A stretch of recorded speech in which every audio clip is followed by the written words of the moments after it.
ಗೃಹಲಕ್ಷ್ಮಿ ಯೋಜನೆ ಮಹತ್ವದ ಬದಲಾವಣೆ. ಬಯೋಮೆಟ್ರಿಕ್ ಕಡ್ಡಾಯ, ನವೀಕರಿಸದಿದ್ದರೆ ಹಣ ಕಟ್. ಪ್ರಕ್ರಿಯೆ ಹೇಗೆ? ಗೃಹಲಕ್ಷ್ಮಿಯಿಂದ ನೀವು ಹಣ ಪಡಿಬೇಕು ಅಂದರೆ ನೀವು ಬಯೋಮೆಟ್ರಿಕ್ ಮಾಡಿರಲೇಬೇಕು. ಅದು ಹೇಗೆ ಎಂದು ನೋಡೋಣ ಬನ್ನಿ. ಬೆಂಗಳೂರು ರಾಜ್ಯ ಸರ್ಕಾರದ ಮಹತ್ವಾಕಾಂಕ್ಷಿ ಗೃಹಲಕ್ಷ್ಮಿ ಯೋಜನೆಯಲ್ಲಿ ತಂತ್ರಜ್ಞಾನ ಆಧಾರಿತ ಭಾರೀ ಬದಲಾವಣೆಯೊಂದನ್ನು ತರಲು ಸರ್ಕಾರ ಮುಂದಾಗಿದೆ. ಯೋಜನೆ ದುರ್ಬಳಕೆ ಹಾಗೂ ಅನರ್ಹರಿಗೆ ಹಣ ಸಂದಾಯವಾಗುವುದನ್ನು ತಡೆಗಟ್ಟಲು ಇನ್ಮುಂದೆ ಒನ್ ಟೈಮ್ ಬಯೋಮೆಟ್ರಿಕ್ ವ್ಯವಸ್ಥೆಯನ್ನು ಜಾರಿಗೆ ತರಲಾಗಿದೆ. ನೀವೀಗ ರೇಷನ್ ಕಾರ್ಡಿಗೆ ಹೇಗೆ ಬಯೋಮೆಟ್ರಿಕ್ ಕೊಡ್ತೀರೋ ಅದೇ ರೀತಿ ಈಗ ಗೃಹಲಕ್ಷ್ಮಿಗೂ ಸಹ ನೀವು ಒನ್ ಟೈಮ್ ಬಯೋಮೆಟ್ರಿಕ್ ಕೊಡಬೇಕು. ಒಂದು ಸಲ ಕೊಟ್ಟರೆ ನೀವು ಅದು ಪ್ರತಿ ತಿಂಗಳು ನಿಮಗೆ ಬರ್ತಾ ಹೋಗುತ್ತೆ ಹಣ. ಪ್ರಸ್ತುತ ಯೋಜನೆಯ ಲಾಭ ಪಡೆಯುತ್ತಿರುವ ಎಲ್ಲ ಫಲಾನುಭವಿಗಳು ತಮ್ಮ ಖಾತೆಯನ್ನು ಬಯೋಮೆಟ್ರಿಕ್ ಹಾಗೂ ಮೊಬೈಲ್ ಸಂಖ್ಯೆಯೊಂದಿಗೆ ಮರು ನೋಂದಣಿ ಮಾಡಿಕೊಳ್ಳುವುದು ಕಡ್ಡಾಯವಾಗಿದೆ.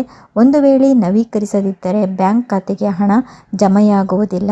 ಈ ಕುರಿತು ರಾಜ್ಯ ಸರ್ಕಾರ ಶೀಘ್ರದಲ್ಲೇ ಅಧಿಕೃತ ಆದೇಶವೊಂದು ಹೊರಡಿಸಲಿದೆ. ಗೃಹಲಕ್ಷ್ಮಿ ಯೋಜನೆಯ ಲಕ್ಷಾಂತರ ಮಂದಿ ಫಲಾನುಭವಿಗಳು ನಿಧನರಾಗಿದ್ದಾರೆ. 2 ಲಕ್ಷ ಮಂದಿ ಮೃತಪಟ್ಟಿದ್ದರೂ ಫಲಾನುಭವಿಗಳಾಗಿದ್ದಾರೆ.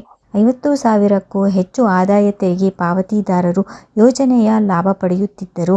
ಕೆಲ ಫಲಾನುಭವಿಗಳ ಖಾತೆಗೆ ಸಂದಾಯವಾದ ಗೃಹಲಕ್ಷ್ಮಿ ಹಣ ಈ ಮೊದಲು ಮಾಡಿರುವ ಸಾಲಕ್ಕೆ ಜಮೆಯಾಗುತ್ತಿದೆ. ಕೆಲವರ ಮೊಬೈಲ್ ಸಂಖ್ಯೆ ಕೂಡ ಬದಲಾಗಿದೆ. ಹೀಗಾಗಿ ಅರ್ಹ ಫಲಾನುಭವಿಗಳಿಗೆ ಮಾತ್ರ ಯೋಜನೆಯ ಲಾಭ ಸಿಗಲಿ ಎಂಬ ಉದ್ದೇಶದಿಂದ ಗೃಹಲಕ್ಷ್ಮಿ ಯೋಜನೆಯ ಖಾತೆಗಳನ್ನು ಮತ್ತೊಮ್ಮೆ ನವೀಕರಣ ಮಾಡಲಾಗುತ್ತಿದೆ ಎಂದು ಮಹಿಳಾ ಮತ್ತು ಮಕ್ಕಳ ಕಲ್ಯಾಣ ಇಲಾಖೆ ಸಚಿವೆ ಲಕ್ಷ್ಮೀ ಹೆಬ್ಬಾಳ್ಕರ್ ಅವರು ತಿಳಿಸಿದ್ದಾರೆ. ನಿಧನರಾದವರು ಸದ್ದಿಲ್ಲದೆ ಹಣ ಪಡೆಯುತ್ತಿದ್ದರು.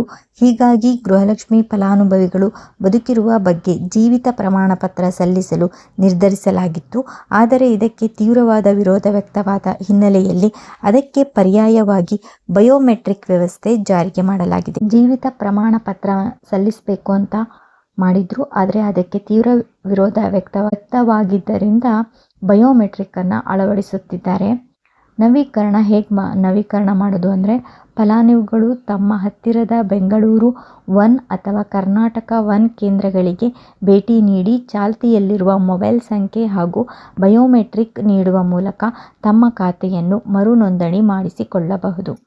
ನೀವು ನಿಮ್ಮ ಹತ್ತಿರದ ಬೆಂಗಳೂರು 1 ಅಥವಾ ಕರ್ನಾಟಕ 1 ಕೇಂದ್ರಗಳಿಗೆ ಹೋಗಿ ಚಾಲ್ತಿಯಲ್ಲಿರುವ ಮೊಬೈಲ್ ಸಂಖ್ಯೆಯನ್ನು ಕೊಟ್ಟು ನೀವು ಬಯೋಮೆಟ್ರಿಕ್ಕನ್ನು ನೀಡುವ ಮೂಲಕ ನಿಮ್ಮ ಖಾತೆಯನ್ನು ಮರು ನೋಂದಣಿ ಮಾಡಿಸಿಕೊಳ್ಳಬಹುದು. ಇಂಥವರಿಗೆ ಗೃಹಲಕ್ಷ್ಮಿ ಕಟ್. ಫಲಾನುಭವಿಗಳು APL ಕಾರ್ಡ್ ಅಥವಾ BPL ಕಾರ್ಡ್ ಹೊಂದಿರಬಹುದು, ಆದರೆ ಆದಾಯ ತೆರಿಗೆ ಪಾವತಿದಾರರಾಗಿರಬಾರದು. ಇಲಾಖೆ ಈಗಾಗಲೇ ಸುಮಾರು 2 ಲಕ್ಷಕ್ಕೂ ಅಧಿಕ ಕಾರ್ಡ್ಗಳನ್ನು BPLನಿಂದ APLಗೆ ವರ್ಗಾವಣೆ ಮಾಡಿದೆ. ಇವರಲ್ಲಿ ಬಹುತೇಕರು ಆದಾಯ ತೆರಿಗೆ ಪಾವತಿಸುತ್ತಿದ್ದುದರಿಂದ ಕಾರ್ಡ್ಗಳನ್ನು ರದ್ದುಪಡಿಸಲಾಗಿದೆ. ಇವರಿಗೆ ಗೃಹಲಕ್ಷ್ಮಿ ಯೋಜನೆ ರದ್ದಾಗಲಿದೆ. ನಿಮ್ಮ ಕಾರ್ಡು BPL ಕಾರ್ಡ್ ಆಗಿರಬೇಕು ಮತ್ತು ನೀವು ಆದಾಯ ತೆರಿಗೆಯನ್ನು ಕಟ್ತಾ ಇರಬಾರ್ದು. ನವೀಕರಣ ಮಾಡದಿದ್ದರೆ ಏನಾಗುತ್ತೆ ಅಂದರೆ ನವೀಕರಣ ಮಾಡದಿದ್ರೆ ರದ್ದಾಗತ್ತೆ. ಸದ್ಯಕ್ಕೆ ನಾವು ಯಾವುದೇ ಫಲಾನುಭವಿಯ ಹೆಸರನ್ನು ನೇರವಾಗಿ ಡಿಲೀಟ್ ಮಾಡುತ್ತಿಲ್ಲ. ಇದು ಕೇವಲ ಒನ್ ಟೈಮ್ ಬಯೋಮೆಟ್ರಿಕ್ ಪದ್ಧತಿ. ಮಹಿಳೆಯರು ಕೇವಲ ಒಂದು ಬಾರಿ ಬಯೋಮೆಟ್ರಿಕ್ ನೀಡಿದರೆ ಸಾಕು, ಹಣ ಎಂದಿನಂತೆ ಖಾತೆಗೆ ಒಮ್ಮೆ ಜಮೆಯಾಗುತ್ತದೆ. ನವೀಕರಣ ಮಾಡದ ಖಾತೆಗಳು ಮಾತ್ರ ಸ್ವಯಂಚಾಲಿತವಾಗಿ ರದ್ದಾಗುತ್ತವೆ ಎಂದು ಮಹಿಳಾ ಮತ್ತು ಮಕ್ಕಳ ಅಭಿವೃದ್ಧಿ ಇಲಾಖೆ ಸಚಿವೆ ಲಕ್ಷ್ಮೀ ಹೆಬ್ಬಾಳ್ಕರ್ ಅವರು ಹೇಳಿದ್ದಾರೆ. ನೀವು ಬಯೋಮೆಟ್ರಿಕ್ ಕೊಟ್ಟಿಲ್ಲ ಅಂದರೆ ನಿಮ್ಮ ಗೃಹಲಕ್ಷ್ಮಿ ಹಣ ಬರೋದು ನಿಲ್ಲತ್ತೆ. ನೀವು ಇದನ್ನು ತಿಂಗಳ ಮಾಡೋ ಅವಶ್ಯಕತೆ ಇಲ್ಲ. ಒಂದ್ಸಲ ಹೋಗಿ ಬಯೋಮೆಟ್ರಿಕ್ ಕೊಟ್ಟು ನಿಮ್ಮ ಮೊಬೈಲ್ ನಂಬರನ್ನು ಕೊಟ್ಟು ಅಪ್ಡೇಟ್ ಮಾಡಿದ್ರೆ ಸಾಕು, ಮತ್ತೆ ಎಂದಿನಂತೆ ತಿಂಗಳ ನಿಮಗೆ ಗೃಹಲಕ್ಷ್ಮಿ ಹಣ ಬರುತ್ತೆ. ನಿಮ್ಮ ಖಾತೆಗೆ, ಬ್ಯಾಂಕ್ ಖಾತೆಗೆ ಬಂದು ಬರುತ್ತೆ. ಈ ಮಾಹಿತಿ ನಿಮಗೆ ಇಷ್ಟವಾಗಿದ್ದರೆ ಲೈಕ್ ಮಾಡಿ, ಸಬ್ಸ್ಕ್ರೈಬ್ ಮಾಡಿ ಹಾಗೂ ಬೆಲ್ ಬಟನ್ ಕ್ಲಿಕ್ ಮಾಡಿ.